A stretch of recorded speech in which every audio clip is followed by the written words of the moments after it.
I don't want to erase this yet. All right, YouTube. All right, we should be live in just a moment. If you were there, please post a comment just to let me know this is working. You can see everything okay, but I think we should be all right. Let's see here. All right, I think we can begin. Looks like people are coming in. Fantastic. But YouTube is still taking some time to load over here. Boom. All right, we are working. I am Drew Badger, the founder of EnglishAnyone.com and the English Fluency Guide, and today we're going to talk about one of my favorite topics, how to speak more fluently without studying more words or grammar or really anything else. Actually, it should be an interesting video. I do talk about quite a few different ways to improve your vocabulary without learning more or studying more. Certainly like spending more time trying to get more vocabulary or learning more things like that. But really the goal is actually to help you understand the vocabulary you already have, because that vocabulary is going to be a lot more powerful than trying to learn more words. So I'll begin. Nice to see everybody there. I'll begin with a quick story. Many years ago, I had a friend. He is actually still a friend of mine. But he used to come to visit his dad in Chicago, and when I was living back in Chicago. So he would come to visit his dad sometimes, and I would go to play at his house. You know, we were just little kids. And because his dad didn't have many toys or anything, we just played with this one little, we call it a blow-up ball. So you like an inflatable thing. So you can take it and, you know, it's got little valve on it. So a little opening, you can blow it up. So it was just a tiny little plastic inflatable ball that he had. And that was one of the main toys that we played with. And we just created all these different games. So we had one toy and we made all these different games. We would play basketball or try to hide it somewhere or do something. But the point is, because we only had that one thing, we were able to be creative about it. We had to be creative about it. Now, on the other side, we have like my daughters, or actually most kids that have maybe more than one toy in their house. So my daughters, you know, they'll have some Legos or some little dolls or a dollhouse or something like that. They've got quite a few different toys they can play with, but often they will say, "Dad, like, you know, what can we do?" And so it's interesting, like this is often the way of people learning the language, where it's almost like they get bored of all of the vocabulary they have, and so they go looking for new vocabulary, but then they can't speak. So one of the reasons people actually can't speak, even though they know a lot of words, is that they actually don't know the vocabulary as well as they think they do. And they might know usually one definition or one or two uses of a word, but maybe they think that's enough, or they just don't know there are other ones, or maybe some other reason.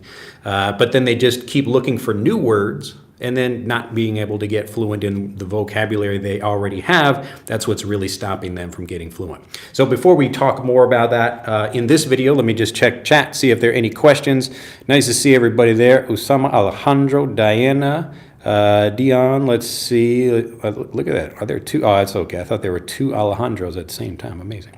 Ida, nice to see you there. Leonardo, Jerema, nice to see you there. Gilvin, Zoe, Abdullah I can't read that properly. Abdullah Rahman.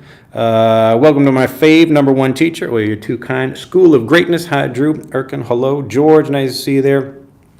Ayub Khan from Uzbekistan, and Valdeseven. There's some interesting names here. Nice to see everybody there. And some Korea, which I can't read the Hanguru School of Greatness. I can't keep watching this live until the end because it's so late for me and the time to sleep. It's okay. We always save these lives so you can watch them later. Okay, so let's get into it. I talk a lot about different ways, especially I have a program called Speak Like Me, which actually walks you through a bunch of different ways to improve your speech without learning anything new. But today I want to talk specifically about using vocabulary better.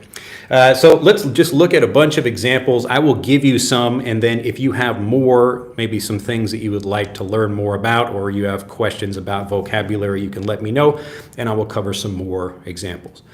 Shin says, where are you, Mr.? Do you mean physically located? I'm in Nagasaki, Japan, currently. All right, so let's take a look, just some very basic words that people already know. And we'll try to understand these through some situations and help you use that vocabulary more fluently by basically extending the kinds of patterns that you can use. So I talk about this frequently, about the goal of fluency is really pattern recognition, so you can recognize patterns when you hear them. And what this really means is that when natives are in a situation, they say this vocabulary. So when this happens, people say this, all right? So that's the more important thing. Rather than trying to study grammar, we want to know, what do people say in different situations? So when this happens, what do people say? When this happens, what do people say? So let's take, well, we could use the word take. Actually, I'll use the word make. Now, everyone watching this video probably knows what this word means, but we're going to try to extend it to make some more interesting uses out of the word, but really try to help you understand this like a native. All right, so let's say, what's something I could make? Just to give you a little bit of use of your English out there, just tell me something I could make, something simple, something easy to draw. So I don't want to try to make, some complicated thing, just something simple or easy I could make. If you can't think of anything in 10 seconds, I will just think of something myself. Make a try. Well, I can't draw that very well. Make a friend. Yes. give me something like physical. Like I could make a marker, something like that. I could make a pizza. I could make a book. I could make a sandwich. Something like that. So we want to take, yes, I don't want to go into like all the broader meanings of make. We can cover that. But this right now, I just want to start with something very simple so everybody can understand this at the most basic level. Okay, we got make a pizza, make a cake. We'll use the cake example. Make a meal. So cake, even simpler, and it's very easy to draw. So here we go. Look at that. I got my circle. Look at that. Very simple. Look at that. I made a cake. All right. So we're going to draw a situation here. So we have, let's say, a person. We're going to put a little chef hat. Just make that kind of... that looks a little bad over there. Let's see if we can fix that there. Okay, so this is a chef hat, and this person is making a cake. All right. So to make a cake. All right. So very simple, to make a cake. Now, if we take this situation by itself, let's say we're just going to put this like in a bubble as one situation. So this person right now is making a cake, and we can just put this very simply as make a cake, or we can even call this to make a cake. So if we have this in a dictionary, we have like a list of different things like that, to make a cake. Now, let's say we want to make him do that thing. So imagine, I'm going to draw, let's see, where can I fit this? So here's another guy. Here's we'll just draw this as kind of like a bad guy over here. He's got a mask on, and he's holding a gun at this guy over here. And he says, I want you to make me a cake, okay? So he's holding a gun to this guy, and now the situation is different. So we have this situation and this situation here. So if we imagine the whole thing together, so this guy, let's see, we'll just call him, I don't know, like the bad guy. So the bad guy. So the bad guy he's trying to make this situation. So the chef right here is making the cake. That's just this situation by itself. But this guy is trying to make this whole situation. All right, so let me write this whole thing down for you. So the bad guy makes the chef make a cake. All right, so now we've got a longer, more complicated sentence. And the point is just to understand what the situation is. So what's happening here? At first, we're just looking at this. We have a very simple sentence, make a cake, or this isn't even a sentence. It's just like a little phrase, to make a cake. Or we could have the chef let's see, the chef makes a cake. So here's the first situation, the chef makes a cake, but now we want to talk about someone else creating this situation. All right? So the chef is creating the cake, and now this bad guy is creating this whole situation. So let's say the chef is, he's sitting there relaxing. Maybe he doesn't want to make the cake, but he's going to make the cake anyway because this guy is holding a gun and saying, you have to make that cake. So the robber or the bad guy, he just says, make me a cake, like make a cake for me. So make me a cake. All right, so there are different ways to talk about this, but just at the beginning, we're taking, again, some very basic vocabulary, especially something like make, and we're trying to extend our usage of it, so we can actually make a more interesting, complex sentence. So the chef, again, is making a cake, and now this bad guy is making him make a cake. Okay? Now we've got two makes over here, but you could use this really for anything. So we could change this situation. Let's say it's not a chef. Let's say it is, let's say here's a guy reading a book. Okay, so instead of make a cake, the situation for this guy right here is read a book. Very simple. Everybody should know this vocabulary already, to read a book. But now we are going to force this person or convince him or do something in some way. I'm using this as a gun because it's just an obvious, very clear example of what's happening here. This person is causing this person to do something, and we just say in a very simple way, you're making someone do something. Okay? So someone is doing something, and we can cause that situation. Okay? So this guy is making him read a book. All right? So the bad guy makes the student read a book. Same kind of idea. And as you get more examples of this, you start to recognize, oh, look at that. I can take this same word like make or any other. We'll do some more examples of this. But I want to see if you guys can make a similar sentence in the chat just to practice using this. So we have a situation, any situation you like. So make a book, plan a dinner, go shopping, do anything like that. But then we can take this bad guy and force that other person to do that thing. Okay? So right now this guy is making a cake just by itself, but the whole situation, this guy is making this guy make a cake. Isn't that interesting? So we're taking the same vocabulary without learning anything new. We're trying to extend our use of the vocabulary so we can create more interesting or more detailed or slightly different sentences. So right now in the comments, see if you can comment, just make anything like a similar sentence like this where you're talking about someone making someone else do something. I can make some more examples, but right now I can't make you do this, but I'm asking you to, okay? So I recommend you give it a try. The more examples you get, the easier it will be to remember this, and you will recognize these patterns.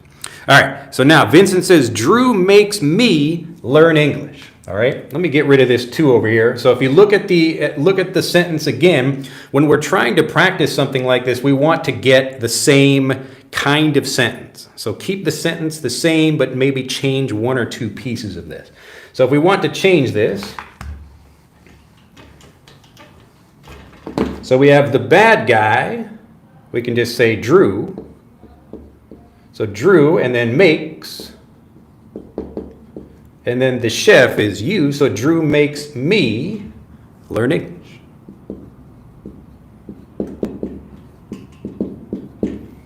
All right? So if I'm talking about making you do something, I'm holding a gun to your head or I'm forcing you to do something. I'm saying, well, you can't go outside if you don't do your work. So often parents will make their kids do something like that, or the government is like, hey, you need to pay your bills. Good example over there.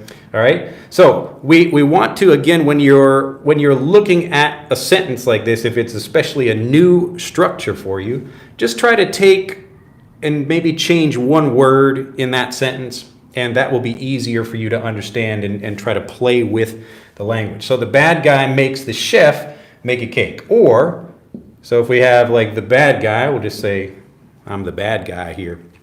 And then makes, and then me is the chef, and here's the thing that you're doing.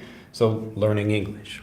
So we don't have the chef or Drew makes me to learn English. We don't say that. We just say Drew makes me learn English. My mom makes me make my bed. So I don't want to make my bed, but my mom makes me make my bed. Okay? All right, looks like we've got some good examples. Before I continue, let me check chat and see if people are getting this over here. All right, let's see. Mustafiz, excuse me, from Bangladesh. Diana, how can I know with the last letters if it is a noun or a verb, etc.? For example, ently. Well, this is one of those things that you get just by recognizing patterns in words. And typically, like if you have something like li, that would be an adverb. Like I do something happily. So I am doing something happily. And you will get this just by recognizing the patterns. So it's best not to try to learn like the reverse is I'm going to get like a list of all these words and I can try to see what the pattern is. But typically you learn the opposite way, where you start hearing things in situations and you recognize what the words mean. And then, oh, that's interesting. A lot of these words have a similar pattern. Okay, so it is possible to take the words, you get a list of them and learn like that, but it's not terribly memorable. So it's not terribly memorable, not very good for remembering. But it is possible to do that. Also, if you look in Frederick, you will see examples of things like that. So we have different word parts like tion or ent, other like the pieces that you have. You will see those examples, and as you recognize those examples and understand the situations in the app, then you will learn those things. All right, but it's not really a big problem to learn this. You will come to understand those patterns naturally. But if you'd like to actually get a list of that and see how it works, then you can get Frederick by clicking on the link in the description below this video. Weldon says, hello from the Philippines. Make a try. Oh, okay, we got those examples over there. Yeah. So in this example, I really just wanted to take something very simple that you're physically making, and then we can go on to something like make a friend or make a, I don't know, like make an announcement. There are lots of things you can make. So we can really extend that vocabulary. That's another way to improve your use of the vocabulary without learning more words. You're just going deeper into the vocabulary to understand it better. And again, this just means you're understanding when we can use that thing. And of course, when we have a video, we always have a fire truck or an ambulance or something like that. All right, Adriana says, don't forget to like. Yes, you can make them. Yeah, I wish I could make you like the video. Now that's another thing. We can extend this even further. We'll check on that in a moment. But thank you. Menace says, I make my bed every morning. Yes. So maybe you could make your bed. When we talk about making a bed, after you get up in the morning, maybe the covers are, off the bed or something, so you make it nice and clean. To make it clean, you make the bed. But maybe your mother, or some bad guy is making you make your bed. Okay? So he is making me make my bed.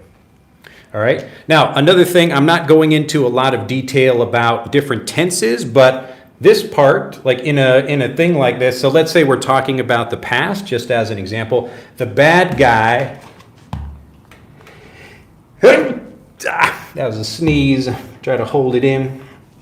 The bad guy made me, or the bad guy made the chef make a cake. So the only thing that changes in this sentence is this. So we don't have to make this past and make this past. It's only just this one thing. And rather than trying to remember the rules, this is why it's important to get lots of varied examples. So you get some in the past or some in the future. You can imagine, like, if we're talking about something happening tomorrow, what do we get? The bad guy will make the chef make a cake. Okay? So the only thing we need to change is this. Everything else stays the same. The bad guy will make the chef make a cake. I know this is a little bit more confusing because we have make here, but I wanted to just give you an example with the same word and show you how we really can extend this to make a more interesting sentence. Now, I could even go further with this. I could make a whole situation with this and have another bad guy pointing at this bad guy and say like, the bad guy A makes bad guy B make him make a cake. All right, so you can see you could grow this out infinitely about people making other people do things. Okay, but again, I'm just trying to give you lots of examples so you feel more confident about using that. Looks like we did get a few. Let me just check those out. All right, so my mom makes me make my bed. Yes, excellent example. I'm from Venezuela. Leonardo, make my daughter do her homework every day is not easy. Yes, so in this example, we're changing it slightly. You would say, like talking about just the action itself. So we would say making my daughter do her homework. All right, so making my daughter, like doing this thing in general is hard to do. So the sentence is correct except for make. So we would say making my daughter do her homework is difficult. All right, another way we could say this is, it's difficult to make my daughter do her homework. It's difficult to make my daughter do her homework. But very good example. Jesus or Jesus from Los Angeles, Teo, someone makes me pay my bills. Another excellent example. So someone does that. Here it says, how about when it's relative to lying, when someone is making something up? Yes. So in this way, we're not talking about causing anything or forcing anyone to do something. We're just talking about a different use of make. So this video, I didn't want to spend a lot of time talking about all the various things you can make, but that's another way to go deeper into the vocabulary. So typically when people think of make, they might think about something physical. That's why I wanted to start with an example. So maybe a factory made this marker. So like a machine put the pieces together and now we have this marker. So to physically make something. But you could make up a story. You could make up a lie. You could make up lots of other things. So we could have different phrasal verbs with make, or we could make something non-physical. We could make a goal. You could make a friend. You could make amends with someone. Amends with someone. Let me see if I can. To make amends, this means to kind of reconnect with someone, or after there's a fight, you apologize and you become friends again. To make amends. I know we don't really pronounce it like that. It sounds more like make amends. Make amends. Okay. So when you make amends with someone, I had an argument with my friend, but we made amends. So we need to make amends about something. So you'll notice that sometimes the grammar or the tense or the way we structure the sentence, it can change, and that might change the tense. But typically this is, the important thing is to understand what's happening in this situation. So this situation just by itself, make a cake, that's it. Or we could even say who is making the cake just to have a full sentence. So the chef makes a cake. The chef makes a cake. Or the boy reads. The student reads, all right? But now we want to talk about the kind of bigger situation of why this is happening. So this guy is making that happen. So to make something happen, all right? So what are you trying to do? I'm trying to cause something else to happen. Maybe I can't do that thing, but I want it to happen and someone else will do that. So I'm trying to make something happen, to make something happen. All right. All right, I think we got some more, let's see, examples here. Sergio from Venezuela. And I think did I skip that one? Let's see. All right, C again. I am about to college. You mean go to school right now? Like you have class or something? So I can't watch this, but let's see. But I have a question about take back. Like I'll take the cake back to the store. Why take equals receive? No, in that case, you're moving something from one place to another. So it's at your house and you take it with you. So you are going and you carry it back to the cake store. So if you take something back, like if you buy something at a store, I buy a new shirt or some toys or something like that. So I am holding those things and I bring them back. Oh, like here's this thing, it's at my house now, but now I'm at my house. That's actually a good, I'll erase this here. Just so people understand, this is why it's important to think about the situation and not just the vocabulary. So when do people do things? So just using this very simple example, here's a house and here is a store. We'll just put some windows on here.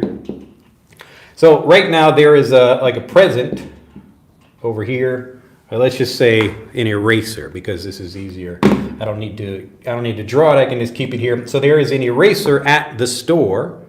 And I am over here, this is me.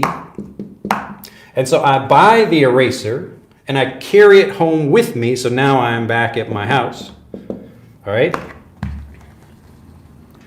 So the eraser is at my house now. So I was at the store and then I took the eraser back home. So when you take something, you're holding it and then bringing it with you to take something. Okay, that's one use of take. So I'm taking something, I'm carrying it, I'm holding it, and I'm going from the store back to my house. Okay, so now if I'm at my house, and I have the eraser in my hand, but I don't like the eraser, I want to return the eraser, I can take it back. So maybe I physically am holding the eraser and I walk back to the store with it. So I'm taking it back. All right. Now a different thing, maybe, let's say I stay at my house, so I'm not going anywhere, I could send it back. So if I take the eraser back, so take back means I'm physically carrying it, I'm moving it in some way. But if I send it back, maybe I put it in the mail or someone else, a delivery person comes and then takes that back. So the delivery person would take the eraser back, but I'm just sending it back because I'm not moving anywhere. Okay? So when you have take, the point is the thing is kind of stuck to you. It's with you. So if I take my daughter to school, I'm walking with her. I'm taking her to school. But if I send my daughter to school, then I'm either putting her on a bus or I'm just telling her, okay, you can walk now. Okay, you see the difference? So I'm sending something or I'm taking something. So it doesn't matter what the thing is, it's just what is the situation. So are you moving with the object or the thing, or are you sending it or giving it to someone else? All right. All right, hopefully that makes sense. Let me know, again, if you have questions. The point of all these videos is to help you remove any doubt you have about the language, because when you remove the doubt, you can speak. All right, let's see. All right, I think I answered that one already. All right, Yorda says, the government makes me pay a lot of taxes. Yes, so you would say the government makes me, all right? So the government makes you. Remember that when we talk about this, like if we have one robber here, like so he makes them do something. Or if we have, two or more as a bunch of guys over here, then we would say they make. So the robbers or the bad guys or just they make the chef make a cake. All right. So good examples here. Let's see. I see you every day on YouTube. Ads. Glad to hear it, Lucas. I don't know if that's a good thing or not, but welcome. You can see how I teach. See how we can actually be helpful for you. All right. My mother makes me, here you would say my mother makes me mop the floor. So again, it's the same structure. Make a cake, clean my room, mop a floor or mop the floor. So remember, when you're trying to make new sentences, if you want to change the verb or the action, whatever is happening, try to keep everything else the same. So the bad guys make me wash the floor or mop the floor or clean the floor or whatever. Okay, so we really want to make sure, and this is why, again, a lot of people will know, they will understand basic English or even more advanced English, but they still have trouble remembering the patterns and using them fluently because, again, they just don't really spend enough time with the vocabulary. So that's why we can take, look, we're spending, how long have we been talking? Half an hour just talking about the word make. All right? But it's important as you go deeper, you actually learn a lot more. So I know it might sound like you're not focusing on anything else, but you do learn a lot more as you focus on something. And the more important part is that you actually develop fluency in that thing.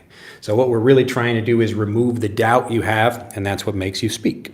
So to make you speak, right? Like the doubt is stopping you from speaking. So if you remove the doubt, that's what will actually make you speak or let you speak in that example.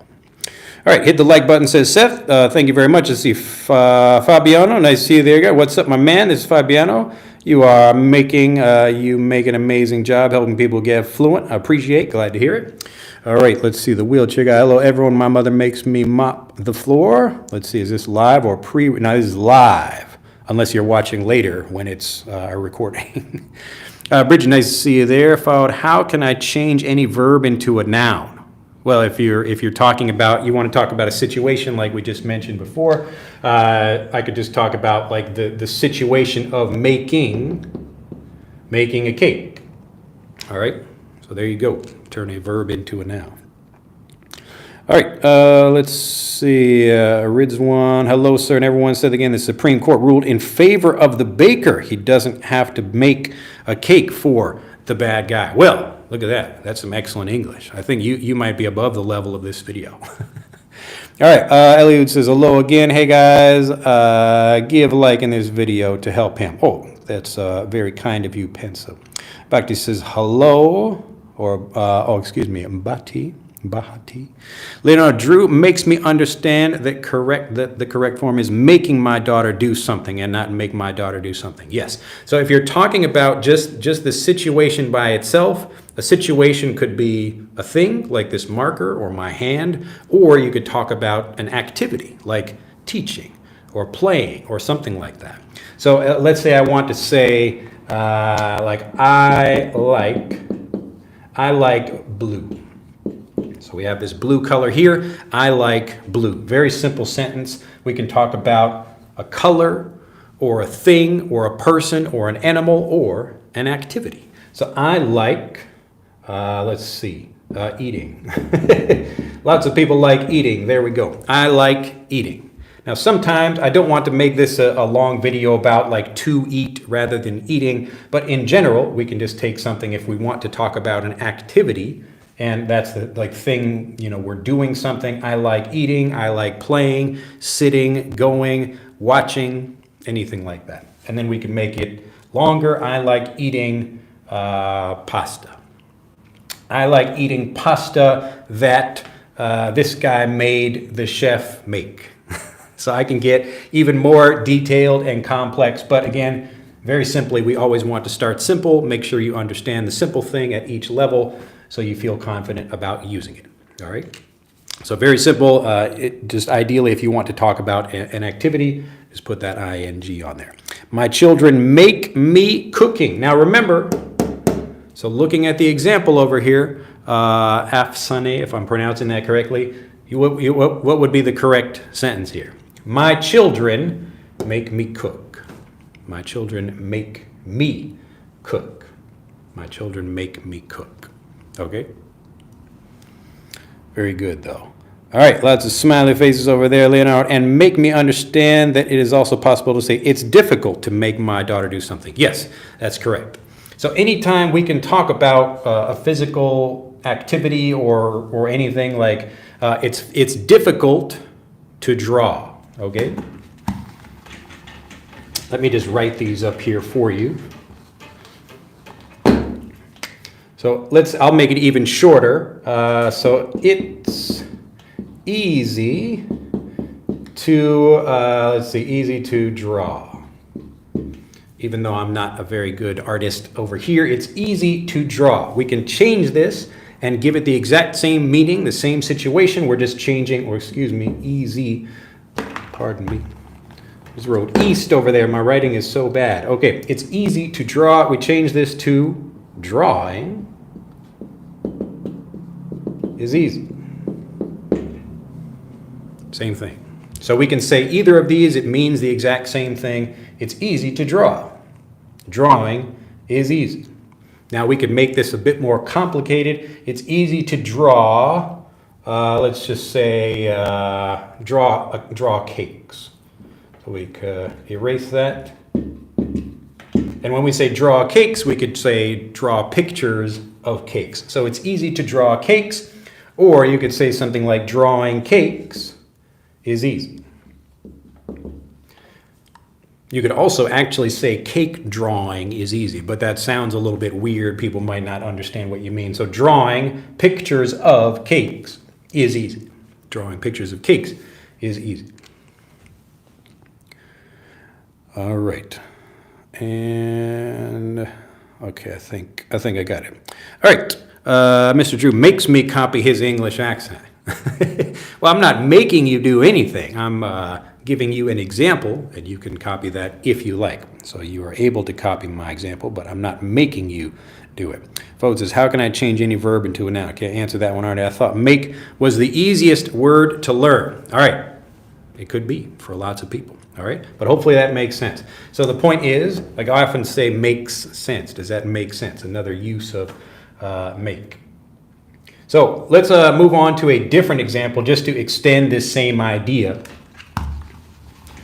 But I think people are getting it. The point here is if we take some time and spend a little bit more time talking about a particular word, you want to learn more examples of this thing, the more time you put into it, the more fluency you will get because you're getting better understanding. And the understanding is what gives you the confidence to speak. So we don't become fluent by just repeating the word make. Okay? I don't learn the word make in a dictionary and then say make. That doesn't really help me become a more confident speaker. What does help me become confident is understanding all of the different uses of the word make. All right? So I don't need to sit and try to memorize all those, but the point is that as I learn more of them, that's when I start feeling more confident about speaking. So it's easy to do this by yourself as well. You can search, anytime you're learning a new word, especially a very common word, you might ask yourself, when else do we use this? All right. I have a video talking about the 5 laws of remembering words. So the 5 laws of speaking without translating.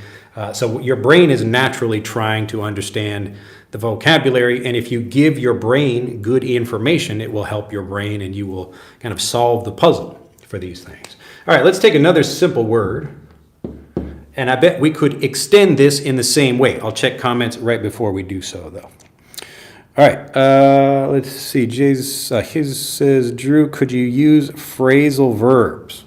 Well, like a specific phrasal verb about what? Let me know. My child makes me nervous. There you go. So you can talk about someone else doing something to you. All right. My child makes me nervous. Very good. So could you explain the word certain and how to use it in a sentence? Certain. What's your concern about certain? Certain, it just means really you have like 100% confidence about something.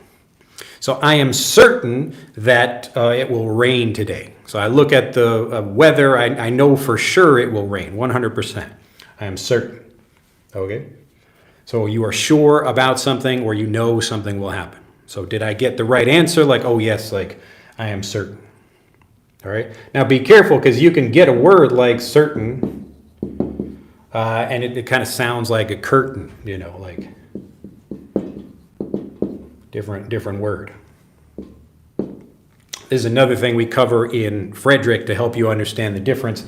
Now, there's a rule for this, and rather than me telling you the rule, you understand this as you get more examples. So look at that. Like both of these begin with a C, but this one is a soft C, certain, and this is a hard C, curtain. And the reason this happens, I'll give you a hint here, it's the vowel. Okay? So when we have a CE, typically we have a soft C. And if we have a CU, we have a hard C. But rather than trying to just remember that, it's better to get more examples. That's what we do in Frederick. Another of the things that we do in Frederick, if you'd like to learn more about these spelling rules and how to understand and pronounce and hear these words well, get Frederick. Just click on the link in the description below this video. All right, let's see. Did I miss somebody here? Oh, okay.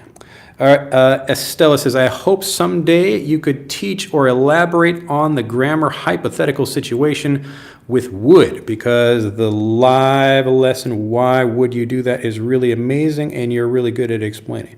Wait, did I, what you want, but you want to know, like you want to know more about would. Are you a member of Fluent for Life? I think we cover that in Fluent for Life. I'm pretty sure we do. But yeah, so the basic idea is that, like, if we're trying to think about why someone would do something, just to talk about that specific example again. I don't remember what video was that. That was a few. I don't remember what video that was. But if you think about a hypothetical situation in the same way, if we have a time period, let's say this is now, and somebody does something that we don't like or we don't agree with, or we just don't understand why they did that thing. In that case, if we have some kind of doubt, we usually say why, like why would. It's basically a hypothetical situation all the time, because you're asking the person, but you're more asking the universe in general, like why would anyone do that? All right, so it's just another way of saying I would not do that, so why would anyone else do that thing? All right, so like a guy, let's just say a guy on the street kicked a dog. All right, just for example. So there's a guy and there's a dog walking over here. Oh man, that's a bad that's a bad dog. So this guy, so he kicks the dog, and I see that and I think, oh my goodness, why would anyone? So I'm talking about anyone. It doesn't really matter, just in general, like why would anyone, even if I'm talking to that guy specifically. So I might say to him, why would you do that? All right, but I really just mean why would anyone kick a dog? All right. And so this is the same thing for like it could be a hypothetical situation, but it just means it's happening at any time. So it doesn't matter when it happens or who does that thing. Like for this situation, why would anyone do that thing? Why would anyone kick a dog at any time? Okay, maybe sometime it is good to kick a dog. Like if a dog is attacking you and you need to fight the dog off or something, then yeah, maybe it's a good idea to kick the dog. Okay.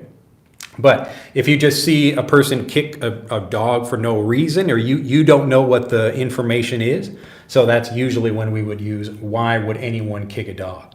All right, so it already is like it's basically always a hypothetical situation, even if something actually happens. So the guy kicked the dog at this time. It was just one activity at this time on this day, but the question is really for any time, for anyone. All right. So for me, I don't understand why someone would do that. Maybe another person thinks, yeah, it's like a great idea to just kick dogs randomly. Okay. Something like that. But it's always hypothetical in this way because it could happen at any time in the past or the future. Anytime. So why would anyone kick a dog? Same kind of idea.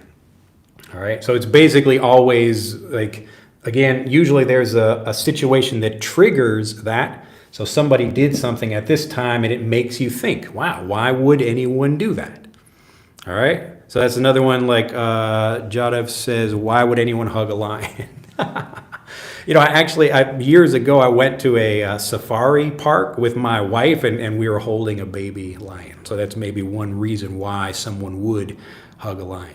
All right, it was just a baby lion, but I don't know where they got the baby lion, probably from the mother or something, I guess. We gave it back though. I didn't take the lion home. So yes, why would anyone do something? So again, this question, and it's why it's so important that we don't want to just look at a word and think, like you get a list of grammar examples. We use would in the hypothetical. We use would when talking about the past, or use would when, like, we don't think about it like that as a native speaker. So a fluent speaker, to use the language fluently, you don't want to understand the sentence like that. We want to think, oh, like in general, what do we really mean by this? So what is this situation when we use this word? What are we talking about? And this is the basic idea.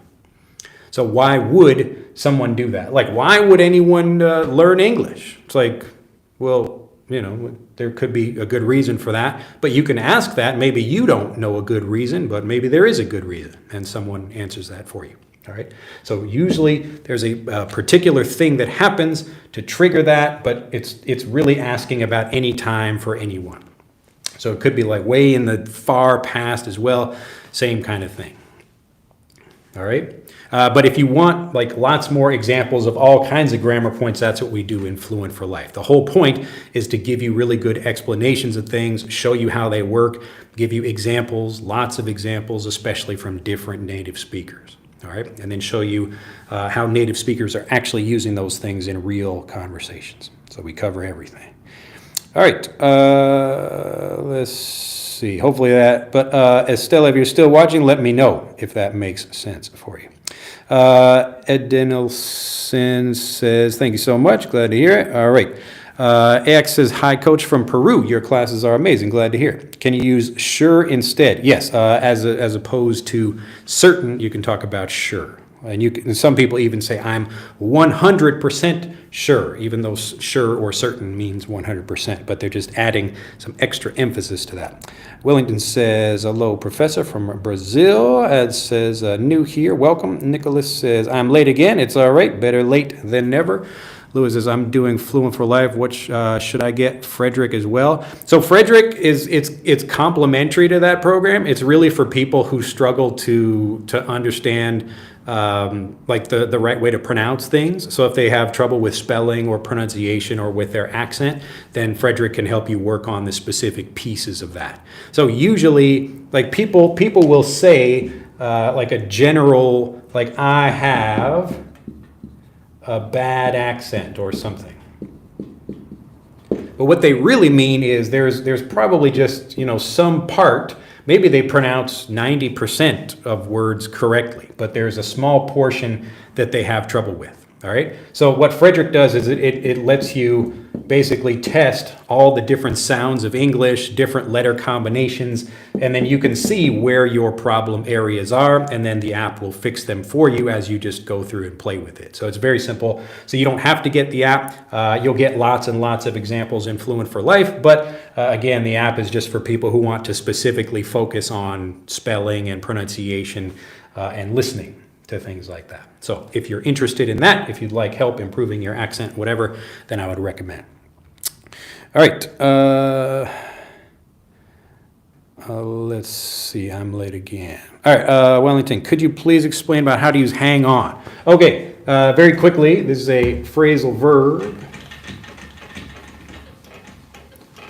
Now, we always want to understand a phrasal verb physically first, if we can, because it's just easier to understand it that way. Let's say we have a tree up here. This is like a pretty high tree, and there was a kid who was climbing up in the tree, and he fell down, and he's holding on, or he's hanging on over here to a branch. Look at that, he's kind of hanging. He's like, help me, help me. So if he falls down, it's a little too high for him. And I walk up and I say, oh no, look, there's a little kid hanging from a tree. I say, hang on, hang on. So I'm actually telling him to physically hold on to the tree. I could also say hold on, same idea. I'm basically telling him, wait, don't move, stay where you are, same kind of idea. All right, so I'm going to get a ladder, or I will come and help you, or I will climb or do something like that. So wait, that's basically the idea. And so once you understand this physical idea, the situation, we're basically talking about waiting for someone. So, hold on, hang on, stop, wait. That's the situation. That's what we're talking about. So when do we say this? when we're telling someone to wait. And so we might also use this in a conversation, or if I'm on the phone, I'm talking, like, let's say I'm talking with a friend of mine. Oh, hey, how's it going? And what are you doing today? But my child comes up and they start asking me some questions. I will say, hey, hang on a second. Okay? I'm just saying, wait.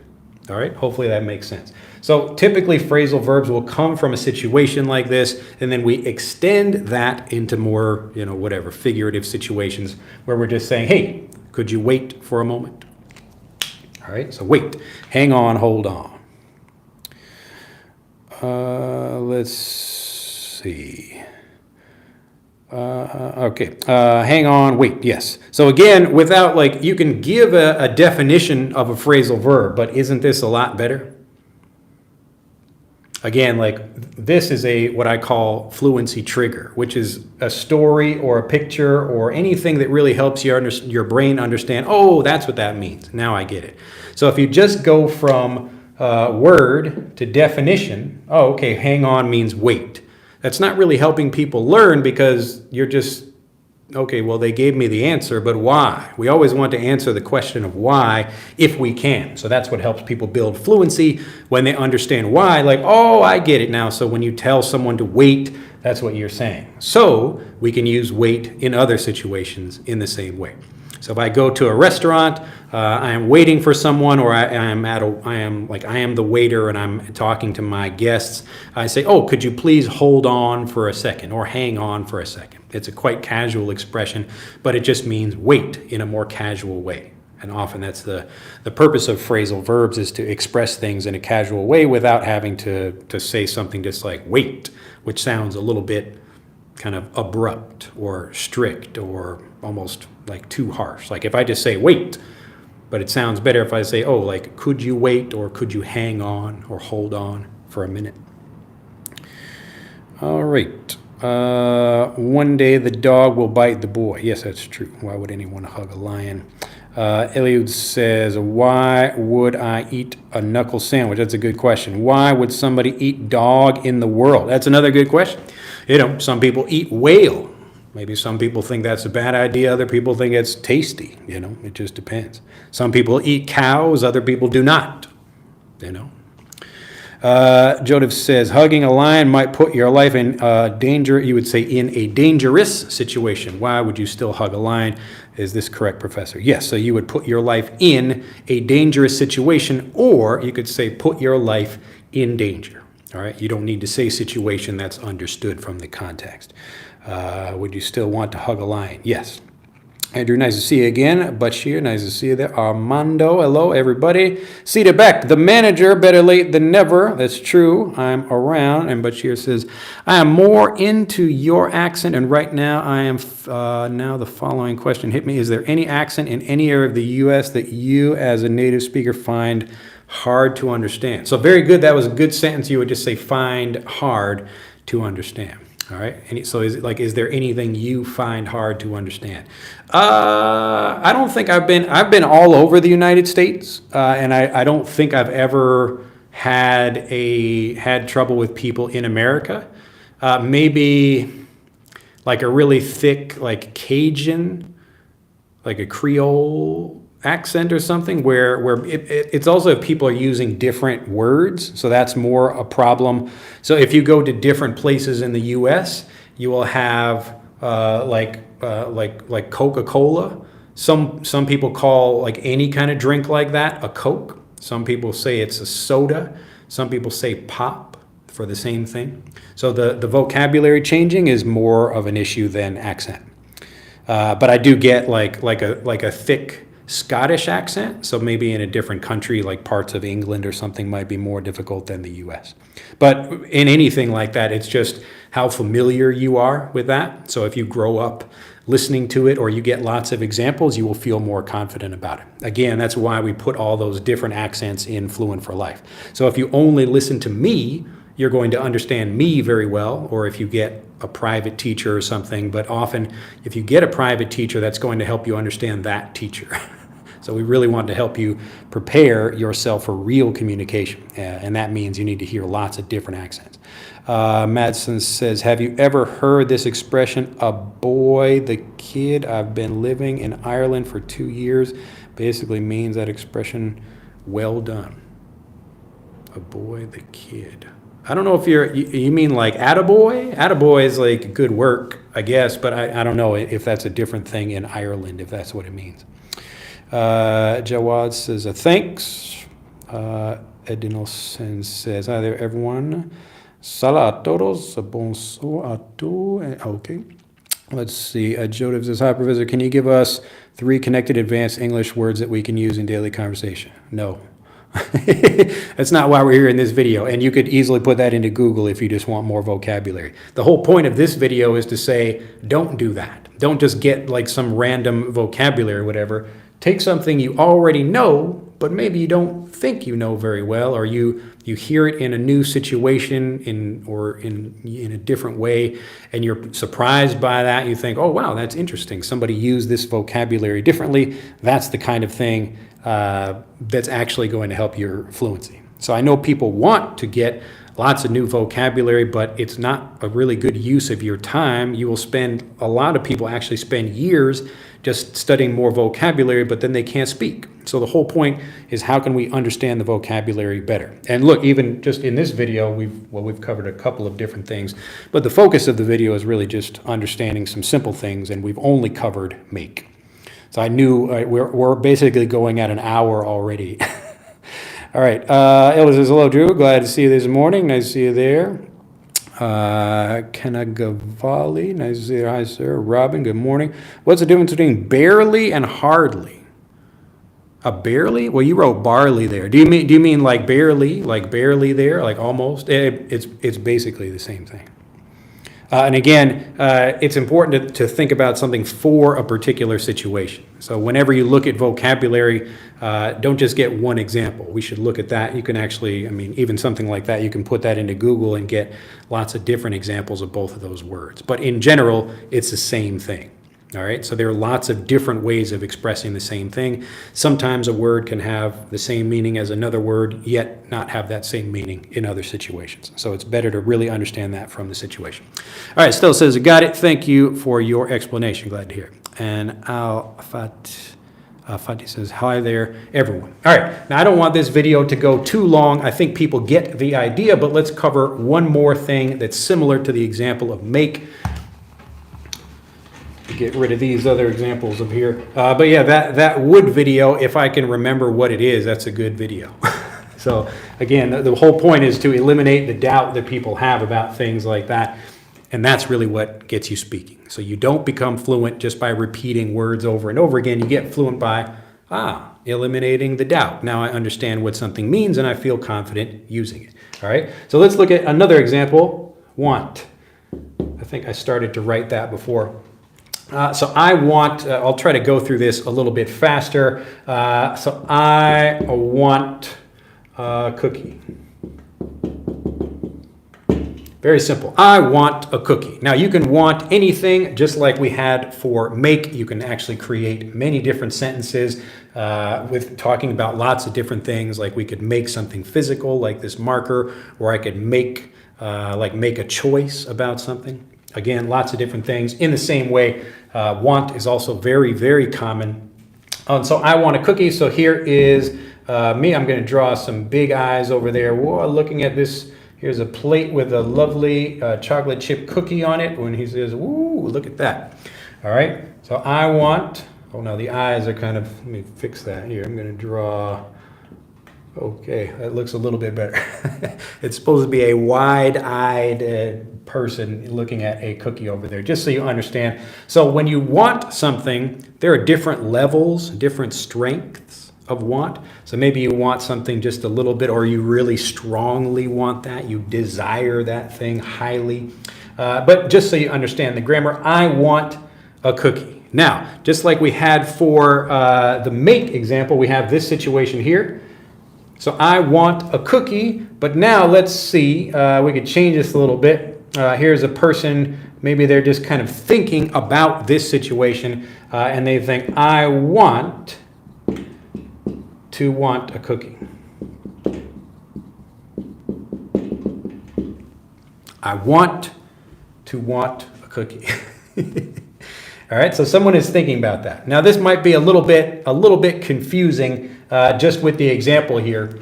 So we're going to change this slightly, but I want to just show you how simple it is. I want to want a cookie. All right, but all we're doing is like we're taking this situation, I want a cookie, and we're talking about I want to want a cookie. All right, I'll come back to this in a second, but let me change the example first just to take something else that might be a little bit more easy to understand. So let's say I want, we're going to take, instead of a thing, we want to talk about an action, to study. So I want to study, instead of he's looking at the cookie, we have maybe a stack of books over here. So here's some interesting books about, let's just say, English or something, as an example. So I want to study. Wow, that's a great thing. I want to study. All right? So instead of I want to want a cookie, we can change this example. I want to study. Now, what does that mean? What's actually happening in this situation over here? What's happening is that this guy who's thinking about this situation, he doesn't really want to study.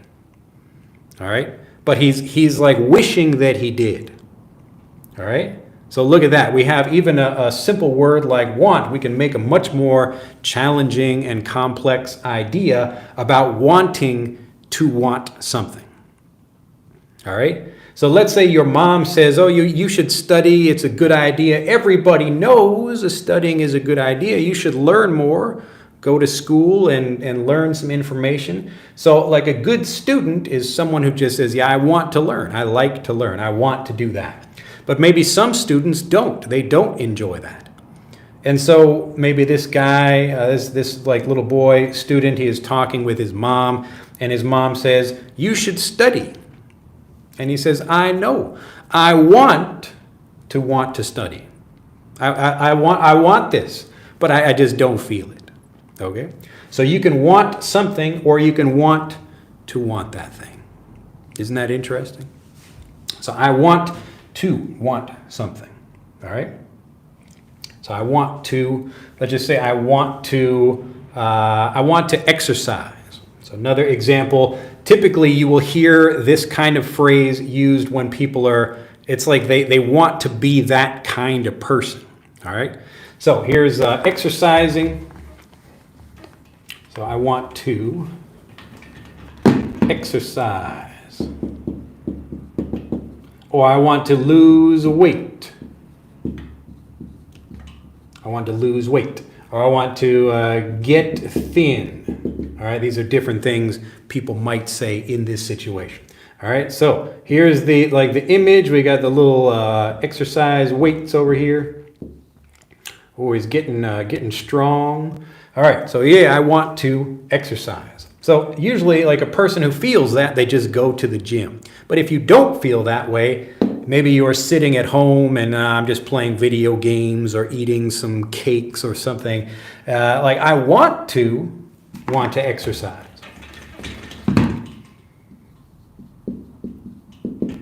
Or I want to lose weight. So I want to have like that feeling, but I don't. Okay? And we can also talk about other people and more examples like that. Like let's say my mom. So instead of I want to, so my mom wants me to want to exercise. So of course my mom wants me to exercise, but she wants me to want to do it. Now another situation where this happens, like you will see this in movies, a romantic movie like a guy and his girlfriend. All right. So the girlfriend says, oh, did you know it's my birthday today? And he said, oh, yeah, I have a present for you in the car. And he goes out, like quickly drives somewhere to get a present or something. And so like the girl is thinking like, oh, I want you to want to remember my birthday. All right. So of course, like she wants me to remember that, but she wants me to want to do that thing. Okay?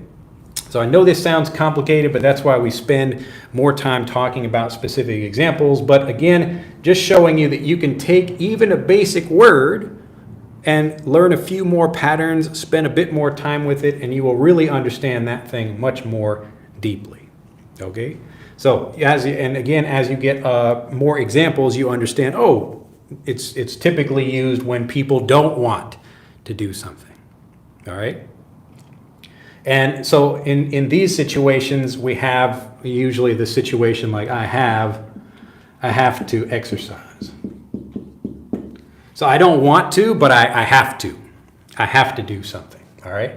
So a lot of people don't want to exercise, but they should. They feel like they should exercise, and they have to, okay? So I have to, my doctor said I have to do that thing, all right? But most people, they want to exercise, okay? Well, I won't say that, but just like as an example, like if you want to do something, it's easy to do, okay? So exercising or losing weight or getting thin or studying or whatever, anything that people don't really like doing, this is a situation where we would use that vocabulary, all right? So I want to study, yay! But if you don't want to study, maybe your mom is telling you like you should want to study, all right? So you should want to study. It's a good idea if you do that thing. All right, so you should want to study. Like I'm recommending that you do think that way. You should want to study. All right, let me check chat, just make sure everybody is understanding over here. All right, see that again. Let's give Drew some likes. It helps this channel. That's true. I want to be here when he reaches 2 million subscribers. Okay, if you have like 500,000 friends, tell them to subscribe. And there we go. That's the job completed. All right, C says, why run into can mean meet someone unexpectedly. Could you make it more sense, Mr. Drew? All right, so we will pause this for a second.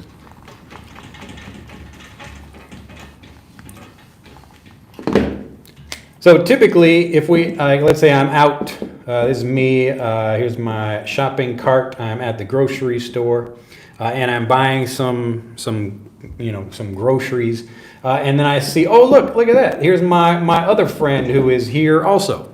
Wow, look at that. I ran into my friend. Now, typically when we talk about running into for this situation, we're not physically running. You might actually be out running. Maybe I'm outside running and I see my friend. I don't physically hit him like that, but whoa, hey, I ran into my friend today. Another way we can say this, which is kind of reducing the speed of it, is I just bump into. So just like you kind of touch something very lightly, you bump into that thing. So, hey, I bumped into my friend, all right? And even here, you might not physically touch the person, but it's just an expression. Remember that, like from that hang on or hold on example, there's a kid holding on, hanging on to a tree so he doesn't fall. And we can take that idea and just apply it to other situations because it really just means wait. All right. So to run into or bump into something, it just means to connect with something else. All right. So if we're talking about a car running into something else, then we really have that meaning of like physically moving fast and something like that.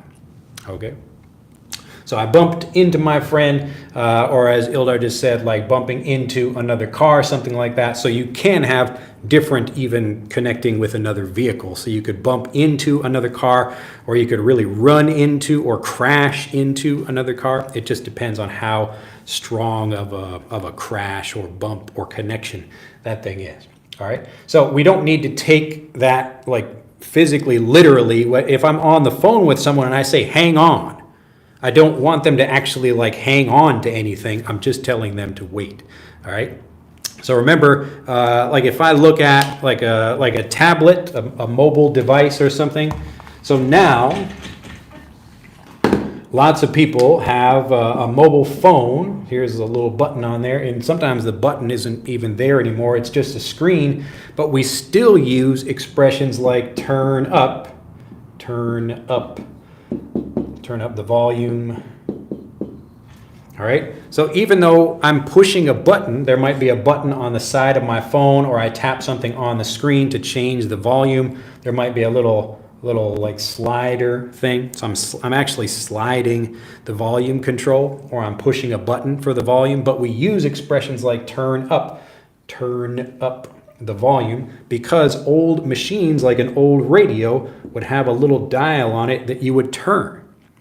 Okay, so here would have the volume or the channel, and so people would say, hey, can you turn the channel? What they're saying is, here's that little knob. It's like a little thing like this coming out of the radio, and we turn it like that. So you turn the channel instead of just saying change the channel. So now you can use that, but that's why we say that. So the vocabulary will remain, the vocabulary stays, but the situation it's basically the same thing, but the action might be slightly different. All right. So when someone says they ran into a friend at the store, they're not like, oh, I like hit that person or something. It's just, oh, I met them unexpectedly at the store. Okay. So don't think too literally about that. It's just trying to understand the general situation that's happening. All right. Let's see. And Joseph says, hi, Professor. When to use have been. Well, we're not going to cover that. I've covered that in other videos. The professor can unlock our English. Thanks for the class. Hugs from Brazil. Yes. So with a good teacher, or actually specifically a good explanation that basically triggers your mind to understand something, that's when you can speak. All right. So it is possible for a teacher to do that. All right. Want, eager, keen. Yep. So you can use those. Ed Denilson says Drew Badger deserves a lot of thumbs up. Well, feel free if you like him. I always appreciate that. Wellington, thumbs up, guys. Let's see. And Ellen says from Oaxaca. Oh, and I was actually, I think maybe I was down there. That's in Mexico, I think, if I'm correct. Maybe I'm talking about a different place, though. I've seen you should want to do homework. Yes, so you can see that. So, like, you should, it's a good idea if you want to do that thing. So often parents will use this kind of expression, like you should want to do that thing. You should want to do it. All right, and original one says, is this correct if it was in the past? I wanted to want to exercise more often. Yeah, that's excellent. Very good. So I wanted to do something. So just like the example of make, like we only change that one example, or that the one part of the sentence. So I want to exercise. So I want to do something. All right, let's say I'm talking about right now, that's how I feel. But if we just change in for the past, I wanted to want to exercise. All right, so the only thing that changes is this. All right, just like I made my son study, as an example. Or I made my son, let's see, make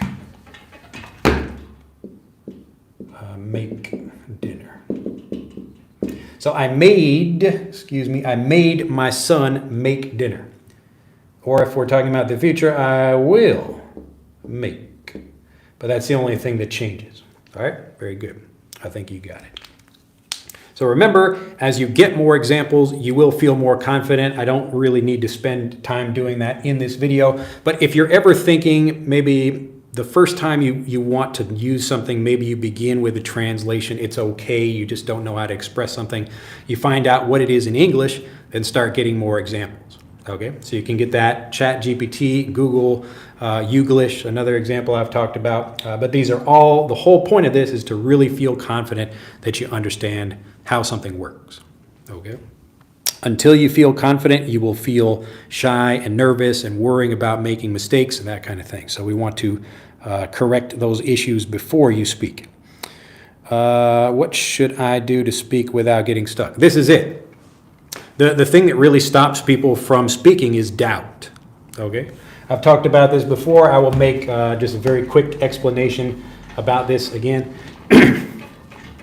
Now, you probably experience this many times in everyday life, but most people do not want to make mistakes or say something embarrassing or whatever in front of other people, all right? So inside the brain, I just call this, we'll just call this a fluent, so the fluent communication switch. So just like a light switch, you have a fluent communication switch in your mind. And so you can turn it on or turn it off. And when the information or the thing you want to say, you're not confident about that, then the switch is off, and that stops you from speaking because you don't want to make mistakes in front of other people, okay? That's generally why it happens. But most people, even if you're not shy, you don't know how to express what you want to say, so you can't speak, all right? So either way, the uncertainty is really what's stopping you. So what most people try to do when they're learning a language is they're trying to push on the switch by studying more or reviewing more or forcing themselves to speak, but that doesn't really help because the doubt is the thing over here that really stops you. So if you remove the doubt, the switch automatically flips by itself and you start speaking. All right, that's the basic idea, and that's why everything we do on this channel is helping you remove doubt. All right, so I don't want to just give you a list of rules and then it's your job to remember that. That's not me teaching you anything. I really want to help you spend time understanding something. And sometimes you don't need a lot of time to understand something. If you can understand it quickly, that's great. Like, oh, I want to do something. Now you understand that pattern. I want to play. I want to go. I want to read. I want to study. Okay? But now you can think about, I can think like a meta example, like M-E-T-A. It's kind of like a bigger or on a different level kind of idea. So I want to study. All right. If I want to study, it means yes, I really desire that thing, but maybe I actually don't want to study. Okay. So that's why we do that, and that's what will help you become a more confident speaker. So if there's anything, whatever you have doubt about, that's why students ask me questions, because they have doubt or a worry or a concern or question about something. It could be vocabulary or pronunciation, whatever, but that will stop you from speaking. All right, Estella says, usually if clause follows simple present tense to imply future tense, but the exception is if it will help my case, I will take the test. What do they mean? Why do they both use will? Well, you could use either one of those. If you're just talking about the future of something, like in the same situation, I could use either of those. So if it helps, or I could say if it will help. Because we're talking like, again, it's almost like the hypothetical situation that this would happen or it would work for any situation. Okay? So let's say I want to give some money, or someone is asking me for money for something. And I say, oh, okay, if it helps, or if it will help. I mean, it's like, are you doing something now or slightly in the future? It doesn't really matter. It's just, I can use either way to express that. So it's not like if it will help, then I will give you money. You don't worry about that. It's just like, what are we trying to say, and what is the situation? And remembering that there usually are multiple ways to express something. All right, but both of these are fine. So if it helps, I will give some money. If it will help, I will give some money. It does. So both of those are fine. All right. Let me know if that, let me see if I got that correct. So if clause follows simple present tense to imply future tense, but the exception is if it will help my case, I will take the test. Why do they both use will? Yeah. So again, you could use either. I mean, often like people, when natives are thinking like this, it's almost like they're imagining something happening in the future. All right, so I haven't given you, you've asked me for money, but I have not given you the money yet. So if it will help, I will give you the money, okay? So again, it will be more difficult for you to get fluent if you look at that like, here's a rule, wait a minute, we use the present simple to do this, and like I recommend you don't think about it like that. Look at what natives say in situations. And that will help you kind of work backwards from the situation. The situation is the most important thing because it's easier to understand what's happening. Like someone is asking me for money. Okay, that's the situation. I will give them some money. So I didn't give the money yet. I will give the money if it will help. All right, if it helps. Okay. All right, TJ says, thank you for the great lesson, sir. It's my pleasure. Got the Brazilian flag. Got some Korean there, which I can't read, or that I can't read. But yours says, I learned that natives naturally have the feeling of ordering adjectives, categories like saying, that is a thin Japanese student, not a Japanese thin student. Yes, that's correct. And so that's another thing you will develop a pattern for. We cover this in Fluent for Life as well.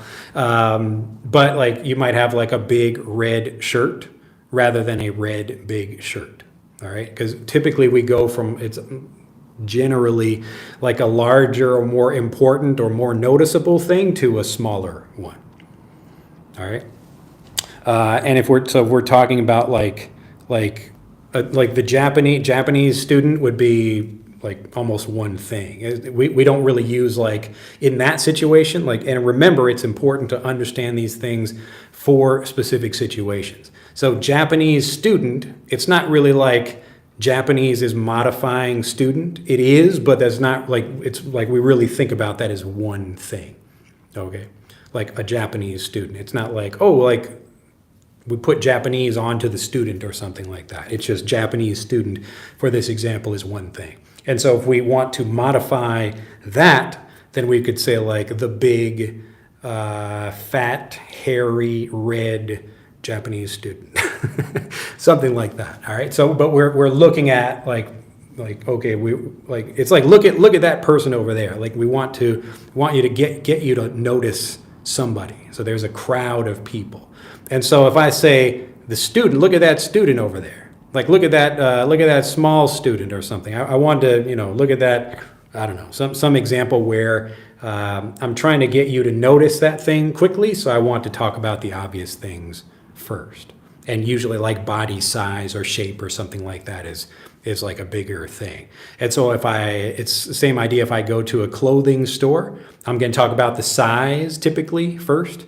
So the store clerk will ask me about sizes as well. So usually what size do you want before asking about what color, that kind of thing. So let me get a big red shirt rather than a red big shirt. Because like red, like especially if you're buying clothes, people want to know what size you're getting first. All right.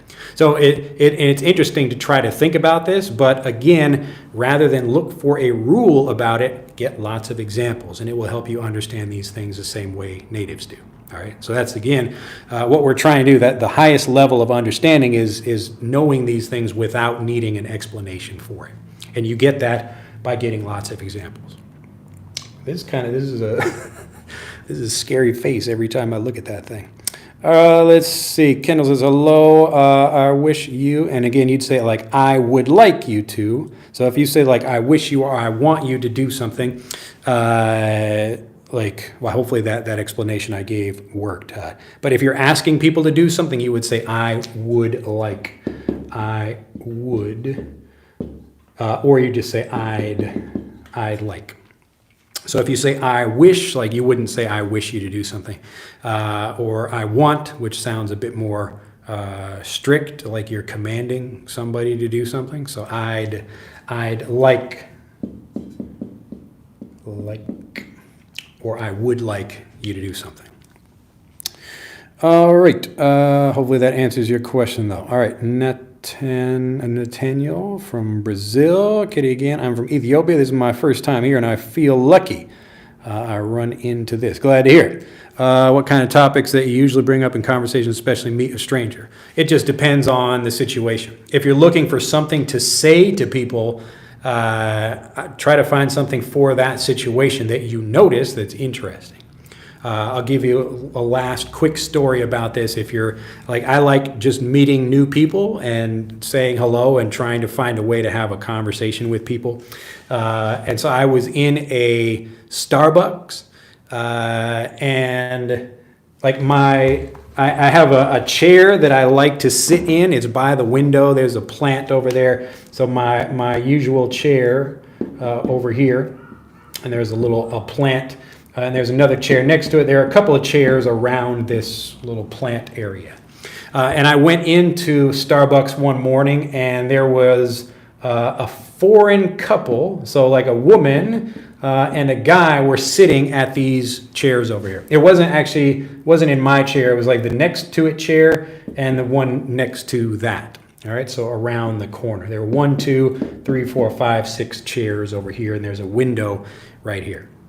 So I see them sitting there, and usually you would not come and like sit really close next to someone. So this is right at the beginning of the morning. There were many tables and chairs available in the coffee shop. So it's kind of, you're like getting in on somebody's space if you do that. But this is my chair, and I like my chair. So I have to think, like, what's a good way for me to come like sit at this chair, because they might think it's weird that I'm coming here, like the whole place is open, but I'm coming to sit right next to them. All right, so I'm like literally right next to this guy's wife, which is a little bit weird. So I have to think, how can I start? What can I say to them to sit here and make it not feel weird? So I'll see can anybody guess what I said? I've told this story before, I think maybe a while ago when it happened. But if you can think, before I'll check chat again for a moment, but if you can think, what did I say in this situation? Or what would you say to start a conversation and make it kind of not weird that you're sitting right next to someone else, even though there are lots of other chairs available? I'll answer that in a moment after I check chat. Let's see. All right, Kitty says, okay, I got that one right. C says, what kind of topics that you usually bring up in, okay, that's the question we're kind of talking about right now. Chang says, hi Drew, thank you for the lesson. Can you explain what the main point means of a sentence? I wonder if it's coming from the verb. Well, I mean, the idea of a sentence is just what's happening. What's the situation of something? So if we talk about like I am exercising. I am exercising. What's the main point of this sentence? It's just telling you what's happening. That's it. So I am exercising. Now, there might be a specific, like if a teacher is saying, like, what is the most important word or something, like in this, you need all three of these things to get that information. And unless you have a specific, like, English language lesson question about that, maybe that's useful to know, but typically the main point is just what is the situation that's being described here. So I am exercising, like if we go back to this story that I just told, like what is the main point of this story? The main point is, how do you say something to people? What is like a good way to open a conversation or to say something when you're in this situation? That is the main point or the main idea of that. All right. So if you have like a longer situation or a longer sentence, then maybe you have a main point and you have like a sub point. So yesterday I went to school and it was hot. So the main point, like it's basically I went to school and here's some extra information and it was hot. All right. So if you have a sentence, it's a bit more complex. There might be different parts of the sentence and some parts are more important than others. But it just depends. I might need more information. That sounds like the kind of thing that comes from an English question, but in general, we're just trying to understand what's happening in a situation. Really, nobody has any idea? What would you say? What would you say to someone? Remember, you have a whole cafe of tables and really no one is there, and then I go sit right next to them just because I want to sit at my spot. All right? I like my spot. It's a comfortable chair. All right, thanks for helping. Hello, my teacher. All right, nobody had anything to say? I'm going to drink a little bit. Look at this. I got a new bottle. A new bottle. All right, Katie says, I would probably say hello. Yes, you could say hello.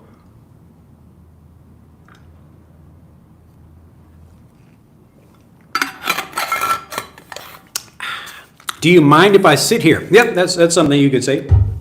Do you mind if I sit here? But remember, I'm trying to create the situation for you. This is like a puzzle. What would you say? If I say, do you mind if I sit here? They might be wondering, well, why do you want to sit here?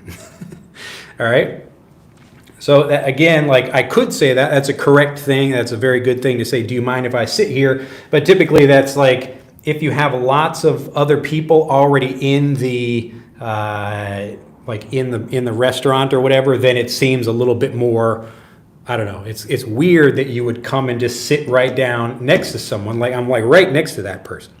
All right, so it's a couple, like a man and his wife, I guess, and I want to sit in my chair though, and so it's kind of it could be awkward. All right, it could be a little bit embarrassing or something like that, like because maybe they don't want anyone sitting there. They can't really stop me from doing that, but that's the situation. Let's see. Dragon says, hello, everyone from Morocco. All right. Let's see. But here it says, to break the ice, you might start the conversation with something like, this chair isn't stable. It might fall down at any moment, especially for two people. Well, the chair is just fine. There are 6 individual chairs. It's not like a sofa or something like that. So this chair is open. Then there's a chair next to it where the woman actually, so I was going to sit down next to this guy's wife. All right. Now that could be like for some men, that's like, wait a minute, you're like, usually you would sit like, if you had to, you would sit next to the guy, just kind of like out of respect for the woman or whatever. But I'd sat down here right next to his wife. So I didn't care about like what they were doing, but I just wanted to sit in my chair. All right. And nobody think of anything? Nobody has any other ideas? That's a good thing though. But I mean, if I just say like, well, this chair is going to break or something, I wouldn't really say that about my chair. Or I probably wouldn't, unless I'm trying to tell them to move, I would say, oh, be careful, those chairs are broken. Then they might think, oh, like they have to move for some reason. But no, that's not what I said. So yes, you can just try to be polite and just say, do you mind if I sit here? Do you mind if I sit here? You could, but that's not what I said. Detreglin says, it's Friday morning here in Indonesia. Do you usually do the streaming on Thursday? Why Friday? Yes. So yes, I usually do. I was not able to come yesterday, but I'm here today. And I wasn't able to do it Monday either. But next week it should be, I'm guessing, Monday and Thursday. All right. Well, let me just give you the answer. Now the chair has a new owner. Now remember, there's nobody in this chair now. I'm not making them move. All right. Let me draw this picture a little bit better.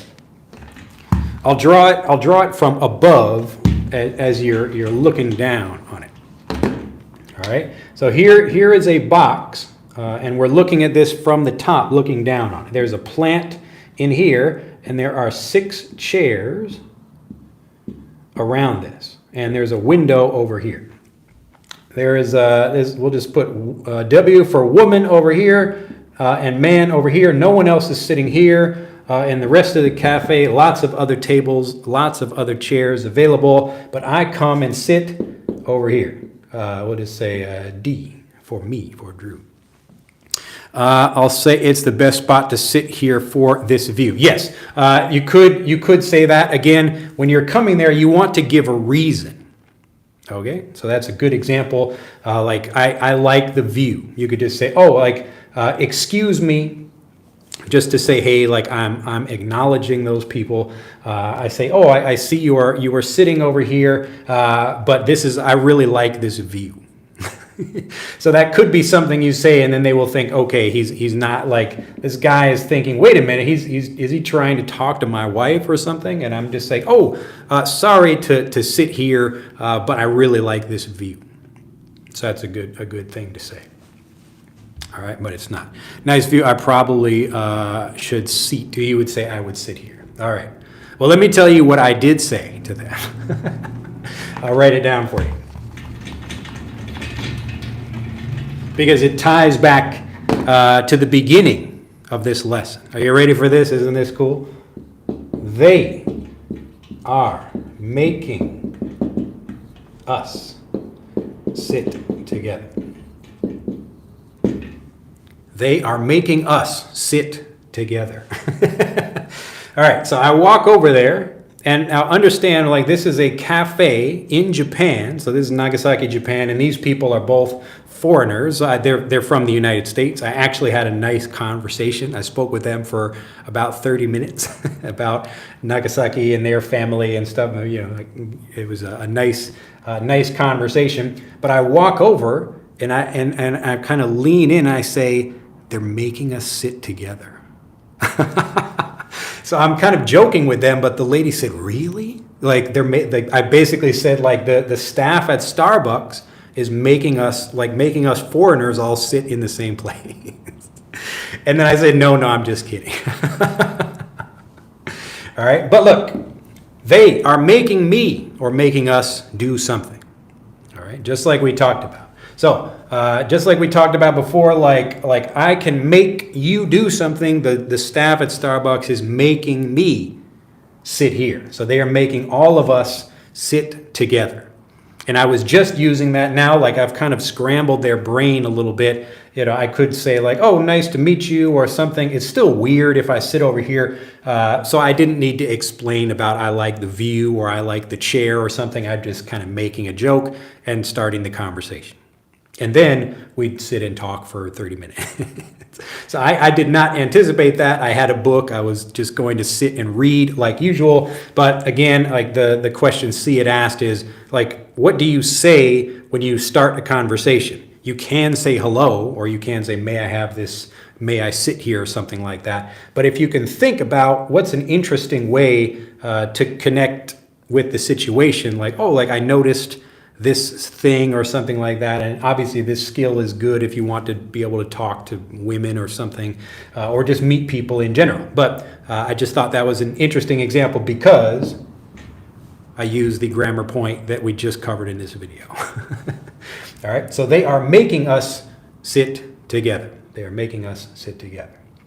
All right, and so the lady says, oh, really? Wow. And I said, no, it's and then we just had a nice conversation. All right. I think that's enough, though. We've gone for 96 minutes. Oh, my goodness. What time is it? 11:19 here in Japan. So the next video should likely be Monday, my time, Japan time. So next Monday and Thursday, I think we should have classes about this. But if you don't like waiting and you want to just get a whole bunch of great lessons that have me explaining lots of things, you can learn exactly what you want to learn and answer the questions you have that stop you from speaking. This is what we do in Fluent for Life. And you can learn more about that by clicking on the link in the description below this video. All right.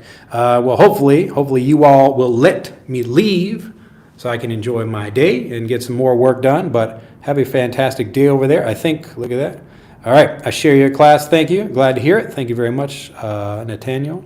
And Alejandro, greetings from Mexico. Nice to see you there. Glad to hear it. All right, share. No, that was very nice. Thank you for that. All right, have a fantastic day, and we'll see you in the next video. Bye-bye.